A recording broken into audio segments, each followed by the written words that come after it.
The big paradigm shift that I had was that I realized that everything worthwhile in life lives on the other side of fear. And I had always kind of known that, but one day it really became crystal clear to me that the hack in life is to do two things. Number one, figure out what scares you. And then number two is just to do it.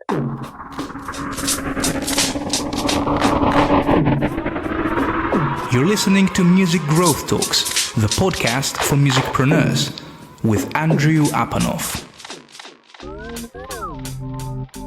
Hello everyone, I'm Andrew Apanov. You're listening to a new edition of the Music Growth Talks podcast. If you've been with me for some time, you know that we feature lots of industry professionals and music startups on this show, but that at the same time I love showcasing musicians who have something cool to share. We had Beef Naked as an example in the previous episodes, and today I am talking to one of the most positive and inspiring people I've met in the past several years.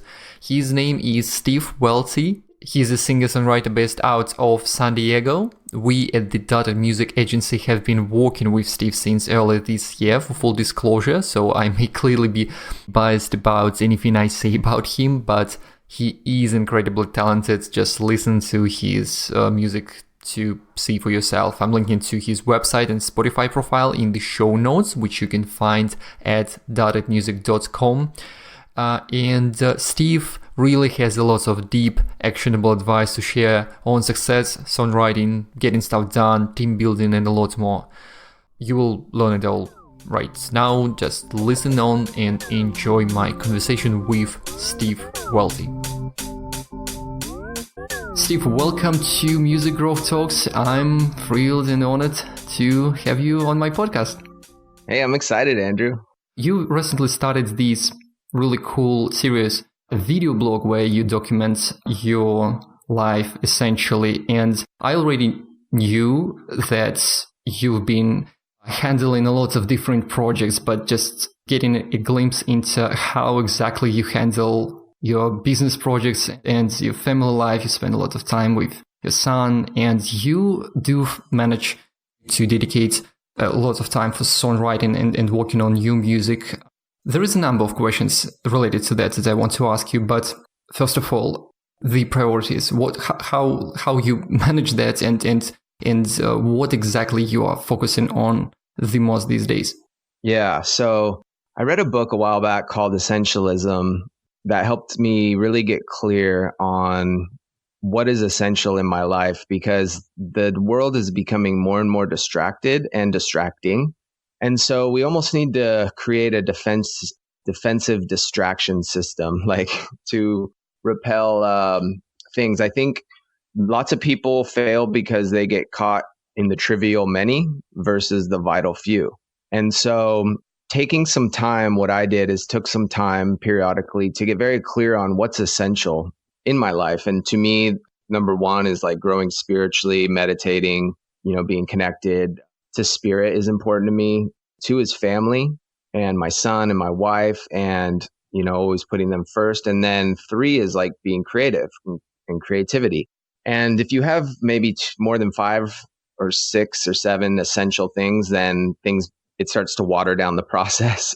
So first I would say is getting clear on what is essential, and then what does your schedule currently look like? Like how many non-essential things are you currently doing? And then seeing how many of those you can delete so that you can spend as much time doing the things that light you up and the things that you're uniquely great at and the things that bring the most value to yourself and others. So that's kind of how I approach it. So do you have any examples of the things that you let go during that process? By the way, I love Essentialism, great book. I will link to it in the show notes. Yeah, definitely. Yeah. So like I was on a board, like a nonprofit board that I really enjoyed, helping with, but it just wasn't something essential. There was a lot of things I was doing in my day job. Like, a lot of us musicians obviously have day jobs or things we do on the side if we're not a full-time musician. And I had to look at what was I doing, and if those things I was doing was there someone else that could do it for cheaper than I am currently doing it. And so we talked a little bit about delegation before, Andrew, and it's a big, scary word, and it's a slow, gradual process. Everyone thinks that they can do things the best, and so it's hard to let go of really key, important things. But I learned over time that not only should you give away things that you don't like to do, but that's just the first place to start. So I went on this journey where I gave away everything that I'm First off, I made a log of everything I did every day for like a week. Just write it down. Answered emails, did this, returned phone calls. And then I made a list and I said, okay, what am I incompetent at? Like, what do I actually have no business doing? For me, it's scheduling. Like, I couldn't find the information for this call, Andrew, because I'm just like, I'm scatterbrained. I'm like, I'm really bad at scheduling myself. And then what am I competent at? Maybe doing accounting. I can do it, but I'm not, great.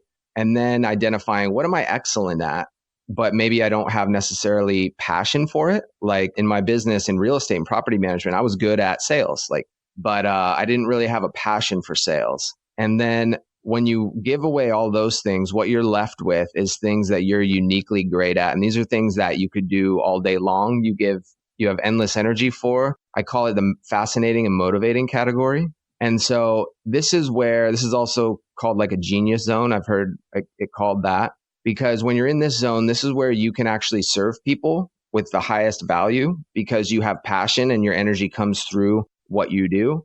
And you never get bored and you never have to work a day in your life because you're only doing things that you're uniquely great at and you have passion for. So that's kind of the tactical approach I took. And it's a gradual process. Like I said, when I first started, I think I was 5% of my time was unique in my unique ability, which I call it.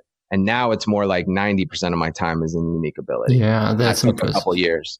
Yeah, I was about to ask how much time it took. But I don't think you really want to make changes that big, like overnight. It's not going to happen. The habits won't stick, and it may just mess up your life quite a bit if you try to do too radical changes. And that's the good thing, that you can start with small changes. And what you mentioned, identifying the things that that take up a lot of your time that you don't enjoy doing necessarily. For example, there is a notion from what I've noticed talking to lots of musicians that you can, there is a few related to having to do something else besides the music. If you're not a full-time musician, if you're a full-time musician, you have to hustle with a ton of random music-related gigs oftentimes. So it's also kind of the line is blurred oftentimes. That you will have time just at some point of your life in the future, once you have enough wealth, once you have enough time, once you have enough whatever. But oftentimes the time never really comes because you always have to hustle if you're a full-time musician, if you're a part-time musician. So it's really about making that decision to give a proper priority to the process of songwriting, to the business aspect of it. I know that you chose to delegate as much as possible of that, but for some musicians, they do enjoy handling, I don't know, music licensing or whatnot. So I guess it was quite important for you and you had to make some sacrifices to not just be more with your family, but to write more. Yeah, and I love songwriting. I love the $1 million question or the $100 million question. So if you had $100 million deposited into your bank account today, what would you do moving forward? And so my answer would be, I would, get a bunch of songwriters together. We'd go to the studio and we would just be writing every day, basically, and just recording music all the time, etc. And so that's a good indication, at least for me, on where I want to be spending my time. So the songwriting aspect, I'm just one of the things I gained over time, getting older and wiser, is just when I first started in music, I thought my raw talent would carry me and I wouldn't have to put in the work to really practice or really write all the time.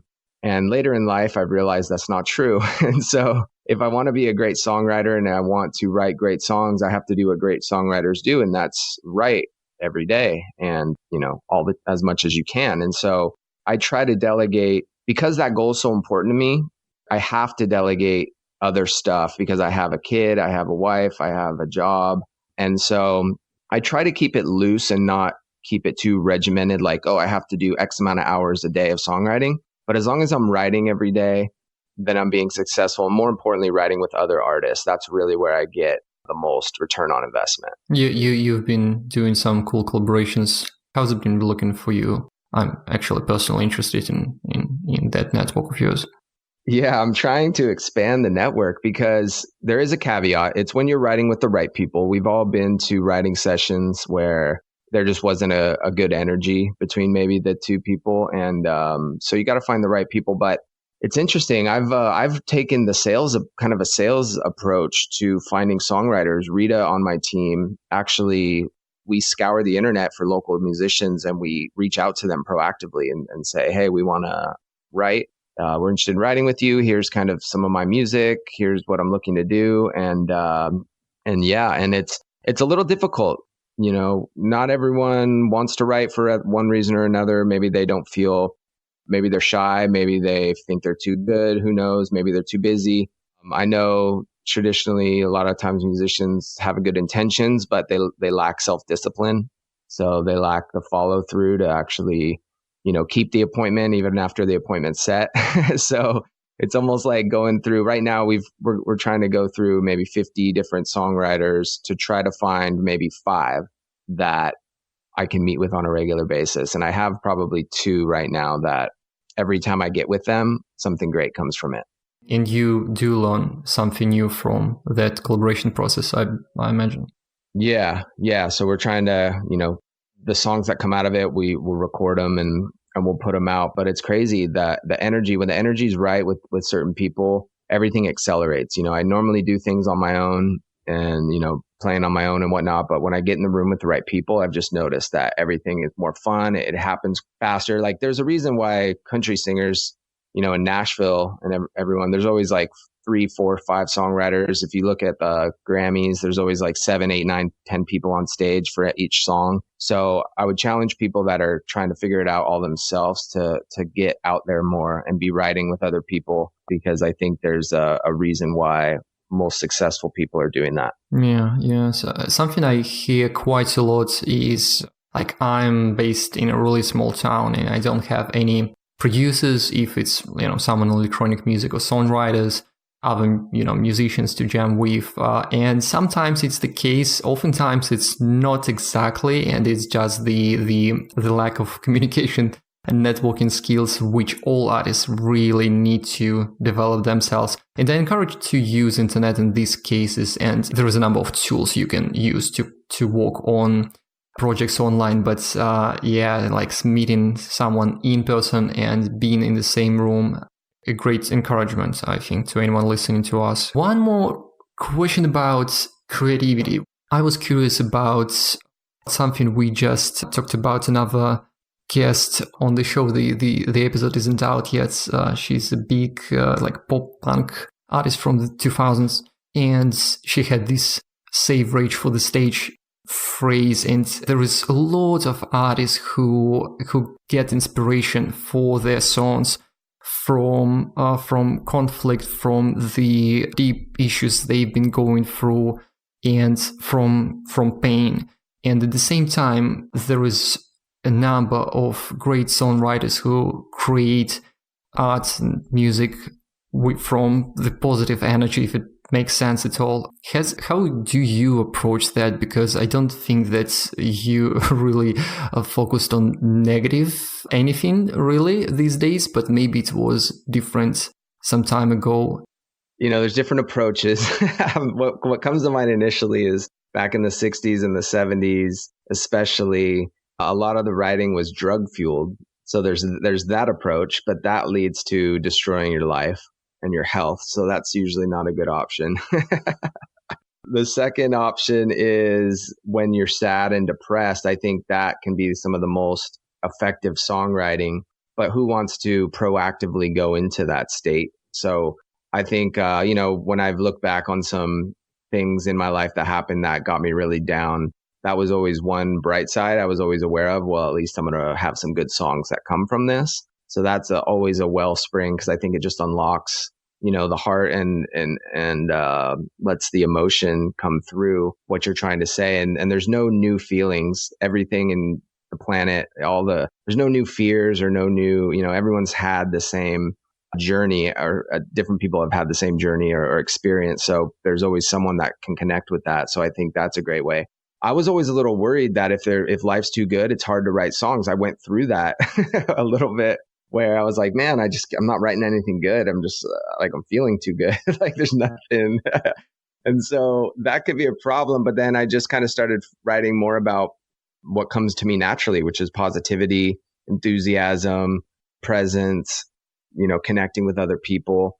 And I think like the book, The War of Art, says it great, where creativity basically comes from doing it every day. It's like, I always get creative at 9 a.m. every day because that's when I write, or something. Like, I'm butchering the quote, but I think the real win is in doing the work.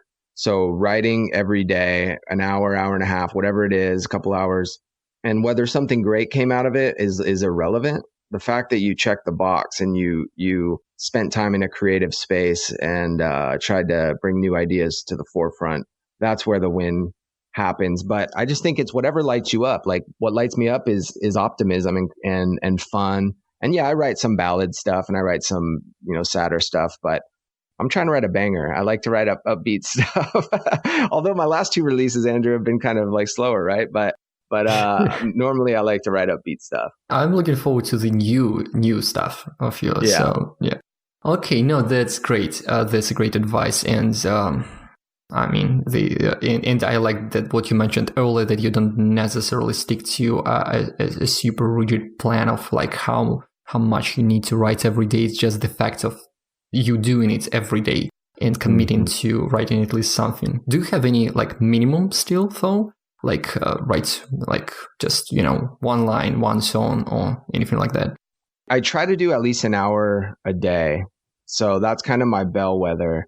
And then I look back, like every Monday, I look back the previous week and I color code the songwriting time on my calendar. So then I want to see if I'm being true to myself, if like the ideal I have of who I am as a writer is actually true. And so if a week goes by and I look back and I don't see very much blue, I don't beat myself up about it. I just say, okay, let's correct it this week. I learned a great thing from someone once who said, don't stack your losses, meaning if you commit to an hour every day and then you get sick and then you don't say, okay, well, today I got to do 8 hours because I didn't do, just start over. Like, don't stack your losses. It's too heavy of a load to carry. Just start over from where you are and recommit to doing that hour every day.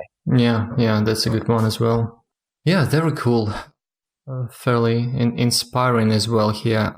I'd like to get back to the kind of business side of things or management, if you will, as well. And you mentioned a bit about how you build a team around you and how you delegate. And it's something that a lot of musicians are, confused by, and they don't know how to approach that.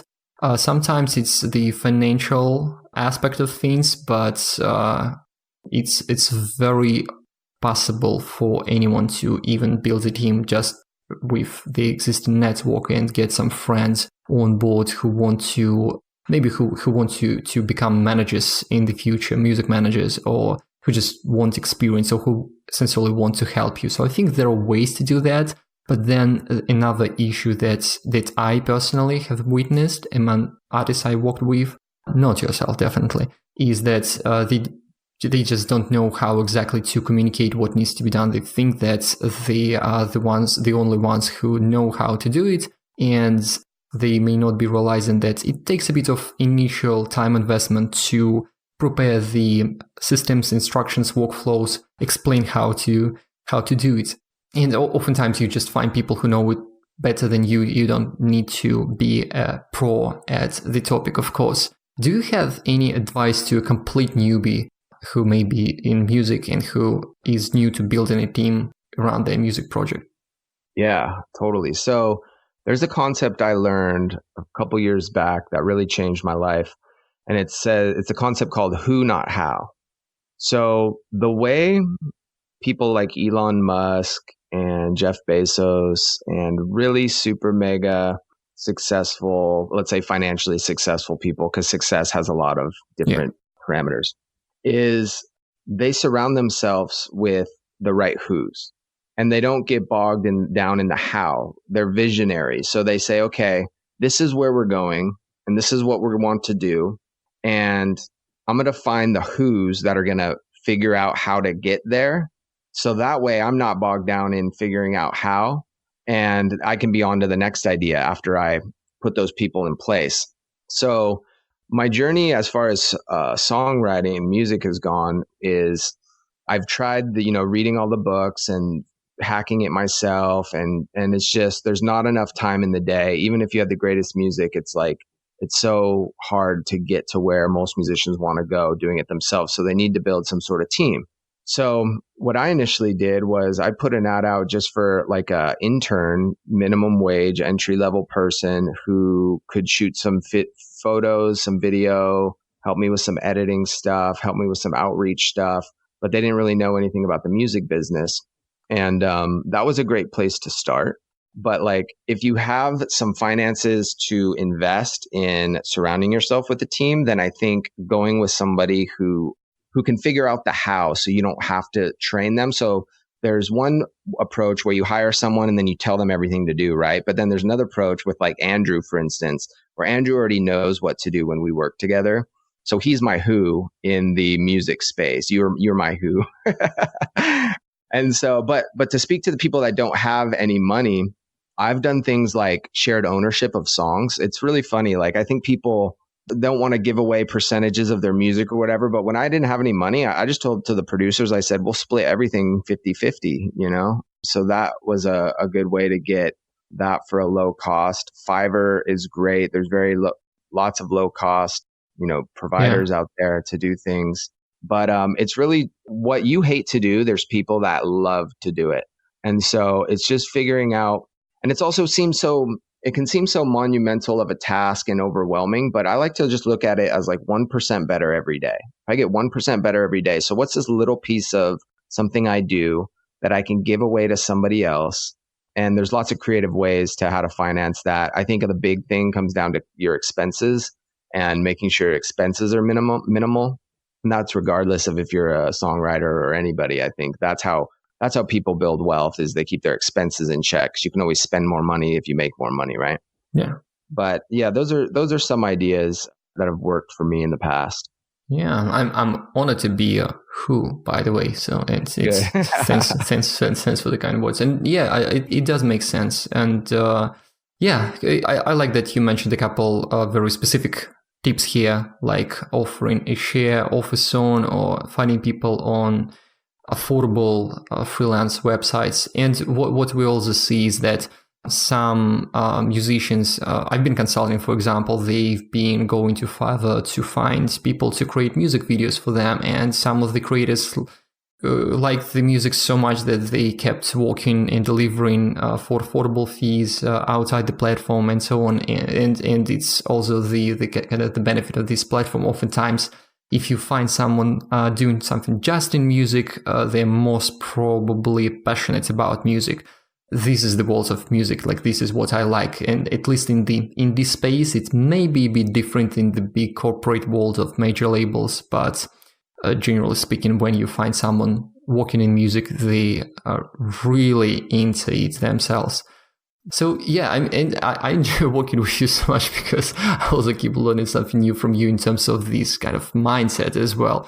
One of the things that I wanted to ask you about, because it's like, I see what you are good at, what your strengths are, and I see what other artists struggle with quite a bit. You've covered some of these topics already, but one other thing that you do really well is showing yourself on social media and sharing your ideas, transmitting this energy. You do it really well through video and expressing it in a concise way. I wouldn't be able to express my thoughts within a 1 minute or 30-second video. You can hear just how long-winded I am with formulating my questions on the podcast sometimes. I'm not always like that. I just didn't have enough coffee right now. But but you do it really well, and the video blog is a good example. But it's time consuming. It's one thing, and another is that many musicians just are not comfortable being on camera. And while I think that it comes easier to you than to some other people, I also think it can be learned just as anything else. Do you have any advice? Maybe it's not that easy for you as well, especially documenting your life daily, something that you've been doing in the past few weeks. Yeah. Well, if you're trying to be an artist, I think it's very important that, you're basically an entertainer, and you probably need to get comfortable being on camera and sharing ideas. If you're just a songwriter, maybe less important, or if you're a producer or other things, I think you can get away with it. But most artists, I think, need to be comfortable on stage, comfortable disseminating information. And no, initially it came a little bit more difficult for me. But the big paradigm shift that I had was that I realized that everything worthwhile in life lives on the other side of fear. And I had always kind of known that, but one day it really became crystal clear to me that the hack in life is to do two things. Number one, figure out what scares you. And then number two is just to do it. Now, I would throw in there, if your heart tells you to do it, I wouldn't go swimming with sharks necessarily or something, but it's like there's a two-step process. Does this scare me? And does my heart tell me to do it? So like disseminating stuff on video, on social media, it can be scary. It can be like, oh, what are people going to think and all this stuff. Maybe I've gotten, a little bit more experience, so I care less what people think a little less, but it's just the act of doing it and realizing that the reason that it's hard is because bearing yourself and being authentic and being real in front of people and risking the slings and arrows back is scary. But if you really want to take it to the next level, you have to do those things because most of the people aren't going to do those things. Yeah. So I try to figure out what is most people doing? And I try to do the opposite. So most people aren't comfortable with that. So I'm going to be comfortable with it. And I'm just going to have to put in the reps. Yeah. That's great. I heard recently on one of the podcasts, I think that the second, or if not the most, the scariest thing for most people today is not even the fear of death, but the fear of public speaking, according to one survey completed in the United States. So people are really afraid of speaking and in front of people, and I don't think it's it really 100% comes naturally to anyone. The confidence comes with just you doing it again and again, and it doesn't matter if you're an introvert, extrovert, the kind of the kind of background you've got. So just showing up and doing it is really important, and this is something that you've been proving. The funny thing is too is that there's so much stuff on social media these days that nobody cares. Nobody cares about your video that sucks. If it sucks, it's like they see it. Even if I do a video or something, I'm like, oh, what was I thinking? That didn't come across right. It gets 5 likes or something. Nobody's holding a resentment against me or thinks I suck or maybe they unfollowed me. Who cares? It's there's so much content out there that it's really presumptuous to think people actually are taking a deep look at your content. It's I think Gary Vee says something about once you start screaming, that's when people first start hearing you. So once you start putting out content every day, multiple times a day for months, then people start paying attention a little bit. You know what I mean? Yeah. And that's very much correct. And that's an advantage of being at the early stages of a career. For example, you can be doing it for many, many years, but if you don't have much of a presence online, it gives you such a leverage actually if you treat it like that, because you can experiment and you can put out a lot of different kind of stuff. You can do new series and new kinds of images and photos and videos and live streams, and then see what sticks, what performs. And no one will remember about the content you put up that didn't do too well. The artists with massive audiences don't have such a privilege. They have to be a bit more conscious about what they publish online. And it's really, it's bad in many ways, but and sometimes, artists still don't care, but they have to be because they have such an influence on people. So just one word published on Twitter without much thinking can really hurt a bunch of people and so on. So it really gets interesting. But when you can afford to experiment and to learn to become confident, it's really great, actually. But it doesn't mean that we're not working hard on getting you those numbers and subscribers and fans, of course. Right. If you want to double your rate of success, you double your rate of failure. So the way I look at things is like, it's a win-win. Either I did it and it worked, or I didn't and I failed and it also worked, because you got to stack up a lot of failures before you get successful. So that just comes down to loving the journey, loving the process. And when, can win either way, then you're unstoppable. Yeah, that's awesome. So much inspiration coming from you. I really like the vibe overall. I guess we'll leave our listeners with some links in the show notes once again to find more about you and to. It's very important that everyone who listens to us goes and just checks out some of your stuff, especially when you the music clearly, but then when you just talk on camera and how you present yourself. Everyone who've seen your stuff, who I've communicated with personally, have been really impressed with just the level of confidence. And yeah, it's contagious. So I think it's really something that artists can learn from. And so check out the music as well, because it's great. So if you have any kind of additional advice on anything we haven't covered on this conversation, please feel free to share with us.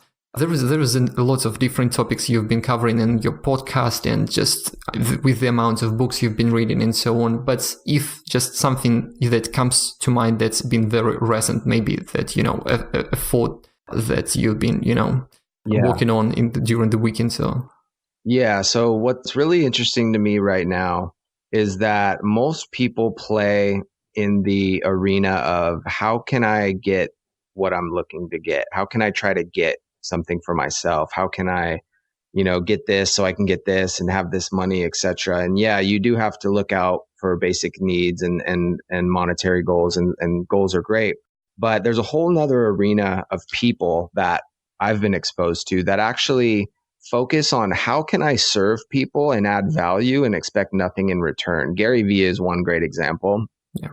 But if you can put yourself in that position with what you have to do for the day. So like, then let's say maybe the Instagram video you're going to do is less about you looking cool and more about, how can I help somebody today? How can I make somebody feel better? How can I share a relatable story that resonates with people from my own life, like that can help people? So I'm just really interested in that, because I think very few people play in that, because it's hard. It's easy to say that, but it's really hard to live that way. So I keep a Post-it note on my computer that says, how can I really serve people and add value and expect nothing in return? And so if you take that approach with building the team, and actually, like, most people can't build teams because they're bad leaders. They're bad self-leaders of themselves.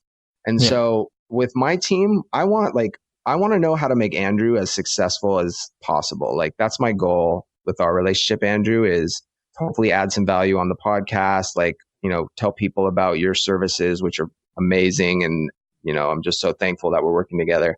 And then anyone on my team, like, I figure out what do you want to become? What are you trying to do in life? Helping them become what they're trying to become. That would be my parting message, is that we're in the connection economy, and that, finding different ways to connect with people creatively is what's firing me up and what is super exciting. There's so many fun ways to do it on Spotify, on Facebook, on YouTube, on Twitter, all these avenues. And I would encourage people to check out Lit Up Life, my vlog on YouTube, because this is what my coach Jason calls my leveraged point of intimacy. This is where I feel like I can deliver the most value to people and build relationships with people, because it's and anyone listening can do it. It's basically taking a camera, documenting your day, helping people like learn things the way as you're learning them, and just being real. And don't like sit down and think, okay, how can I be real? Because then you've already blown the assignment. Just be yourself, record it. And I think when people see someone going out on a limb and recording the good and the bad and the ugly and putting themselves out there, it inspires people to do the same. So you're making a bigger difference than you realize, because courage is infectious. When you're courageous, you allow other people, you give other people permission to be courageous. And it's an amazing gift to give. Beautiful. Great. Thank you so much. Once again, linking to everything in the show notes. And I truly deeply appreciate all the cool insights you've shared with us today. Awesome. I'm so glad to be here, Andrew. You're the best. I appreciate you and your team. Thanks, Steve. All right, brother. Thank you all for staying with us, and do go check out Steve's profiles on Instagram. He's Lit Up Live playlist on the YouTube channel. I'm linking to everything in the show notes. As a reminder, datamusic.com. Just look up this episode number 138 with Steve Welty. And if you are new to the podcast, please consider subscribing to it at musicgrowthtalks.com. You'll find the links there, or if you're listening to it in your preferred podcasting app, please be sure to subscribe and consider leaving a review if you are on Apple Podcasts in particular. It really helps this show being discovered by more musicians and music industry professionals, so I really appreciate that. And yeah, if you have any feedback about these very episodes, please leave them not just in our profiles but on Steve's. So go to Steve Welty Music on Instagram, Twitter, Facebook, YouTube, and drop a comment with your thoughts or questions right there. Thank you once again, and till the next episode of Music Growth Talks. You've been listening to Music Growth Talks with Andrew Apanoff. Find more episodes and subscribe at musicgrowthtalks.com.